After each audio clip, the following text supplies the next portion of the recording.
সম্মানিত ভিউয়ার্স, আসসালামু আলাইকুম। মাছ শিকার চলছে। যারা মাছ ধরতে পছন্দ করেন অবশ্যই ভিডিওটি একবার হলেও দেখবেন।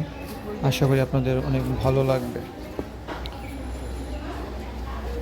এই শিকারি ভাই একটি মাছ হিট করেছেন, কিন্তু দুঃখের বিষয় হলো পাশে থাকা আরেকটি ছিপের হুক সুতার সাথে আটকে যাওয়ায় তিনি আর হুইলটাকে গোটাতে পারছেন না। এখন উনি রিস্ক নিয়ে হাত দিয়ে মাছটিকে তোলার চেষ্টা করতেছেন।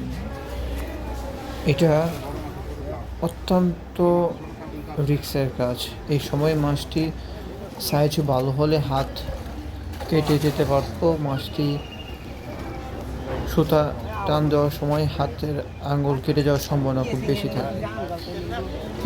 এমন রিস্ক নেওয়া ঠিক না কোনো সেফটি ছাড়া। মাশাআল্লাহ, দক্ষতার সাহায্যে মাছটিকে উনি নিয়ন্ত্রণ করে নেটবন্দি করতে পেরেছেন। দেখতে পারতেছেন, মাশাআল্লাহ ভালো সাইজের একটি রুই মাছ। কত কেজি হতে পারে অবশ্যই কমেন্টে লিখে জানাবেন।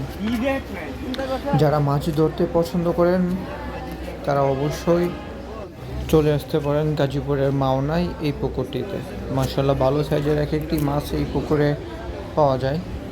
4-5 কেজি, 10 কেজি, 15 কেজি, এমনকি 20 কেজি ওজনেরও মাছ রয়েছে এখানে। এই পুকুরটিতে রুই, মৃগেল, ব্লাড কাপ, কাতল, কার্ফু ইত্যাদি আরও অনেক মাছ রয়েছে। আজকে 8,000 টাকা মাচায় খেলা চলছিল। 21টি মাচায় 42টি ছিপ, 42 জন শিকারী মাছ শিকার করছে।